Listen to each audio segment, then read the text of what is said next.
বাইরে যতই বন্যা বয়ে যাক, বৃষ্টি হয়ে যাক, আমাদের রেগুলার কাজ কিন্তু করতেই হবে। আমারও সেম, সেই কারণেই তোমাদেরকে ডেইলি ব্লগ আমি শেয়ার করতে পারি না। প্রত্যেক দিনের মতন মর্নিংয়ে আমার উষ্ণ গরম জল খেয়ে দিনটা শুরু হয়, কারণ এই অভ্যাসটা আমার অনেক দিনের।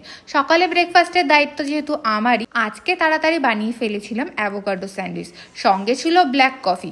আর নতুন করে আমার ডায়েটে অ্যাড হয়েছে এই এবিসি জুস, যেটা তোমরা ইউটিউবে সার্চ করলেই পেয়ে যাবে। আর রেসিপি দরকার হলে অবশ্যই আমাকে কমেন্ট বক্সে জানিও। এই দিনও ছিল আমার একটা ব্রাইড, আর লোকেশনটা অনেকটাই দূরে। ডিসাইড করলাম আজকে ট্রেনে নয়, বাইরে এত বৃষ্টি পড়ছে, আমি গাড়িতে করেই যাব। তাই তাড়াতাড়ি করে রেডি হয়ে পড়লাম। আরে হ্যাঁ, এই ব্যাগটা আমাকে কে পাঠিয়েছে সেটা তো তোমাদেরকে শেয়ার করাই হয়নি। আমার কোথাও বাইরে বেরোতে গেলে ছোটোখাটো ব্যাগে হয় না, একটা বড় ব্যাগ অবশ্যই দরকার। আর পুরোটাই কিন্তু হাতে ডিজাইন করা, কি সুন্দর লাগছে তাই না দেখতে। বাইরে যেহেতু এখন বৃষ্টি, ছাতা, ব্যাগ, জল এগুলো তো ব্যাগে নিতেই হবে। আর পুরো ব্যাগ ফুলে টইটুম্বুল। একই ব্যাগ আমার ভালো লাগে না, তাই হ্যান্ডমেড ব্যাগ নিয়ে নিই, যাতে একটু ইউনিক কিছু পাই।